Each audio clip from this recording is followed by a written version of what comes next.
It can slice a falling hair in twain. Nay, it could slice a sunbeam, said Galad proudly. Well then, maybe you ought to put it away, said Mrs. Whittaker. Don't you want it? Galad seemed disappointed. No, thank you, said Mrs. Whittaker. Thank you so much again for tuning in to APL Mystery Reads. Now it's time to reveal the book. Does anyone have any final guesses? Again, your clues were published in 1998, a story about the Holy Grail and King Arthur, set in Britain, featuring a little old lady named Mrs. Whittaker, and then it's a short story. So you have 5 hints. Anybody? Thank you very much for your guesses. I'm excited to reveal, drumroll please, that this book is Smoke and Mirrors by Neil Gaiman. So thank you very much to Neil Gaiman for giving us permission to read your story. And let me give you a little book talk about why you should check out Smoke and Mirrors. It's on Hoopla, first of all, so you can check it out this afternoon if that interests you. And I really love this story because I'm a fan of King Arthur, and it is immensely fun to see a little old lady who finds the Holy Grail, which canonically all of the knights go nuts for, and instead just decides that, this would be very nice on the mantelpiece next to the small porcelain dog.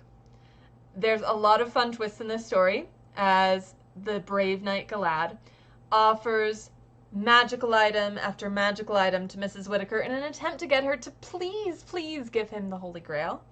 And she is just not having it. She is not interested in this story at all.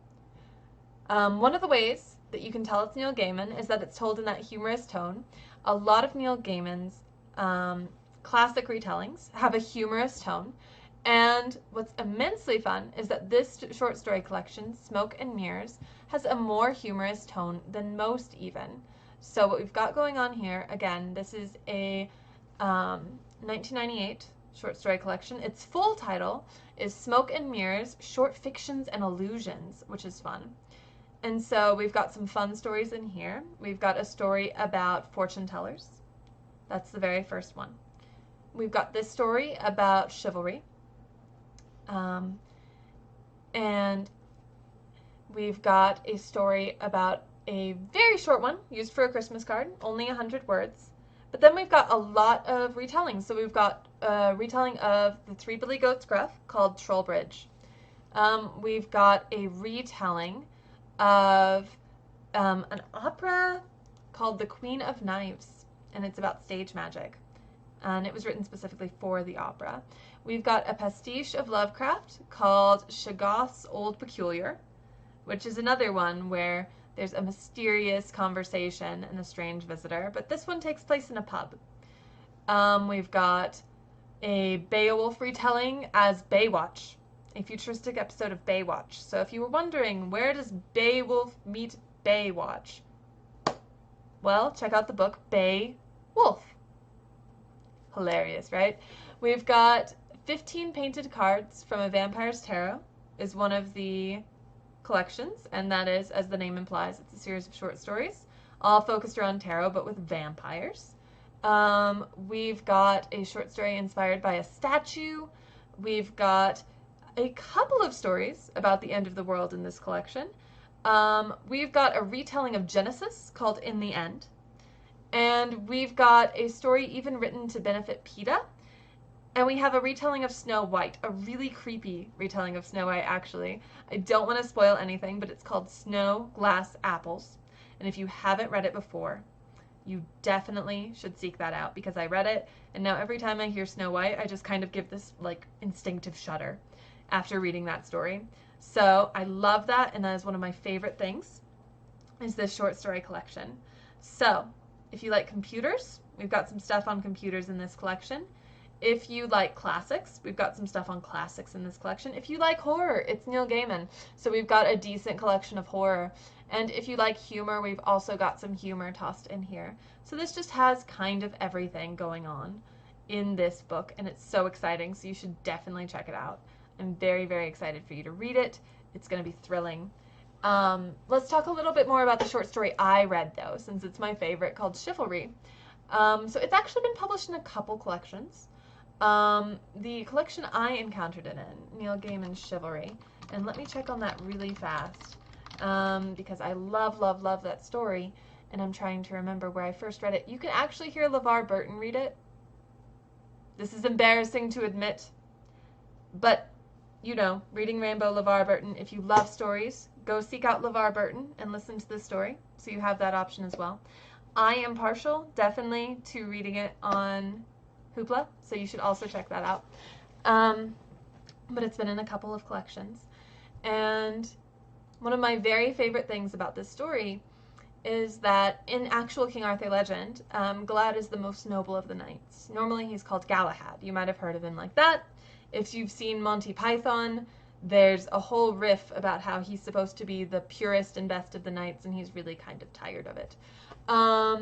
So we've got Galad in this collection going to meet Mrs. Whittaker, and other people notice that there's a knight hanging out in the neighborhood. I don't want to spoil too much, but there's neighborhood children who notice, and there's the charity shop. Of course he went there to ask about where the Holy Grail went, so they notice. Several people in the community are noticing that there's a knight who's appeared to find the Holy Grail of all things.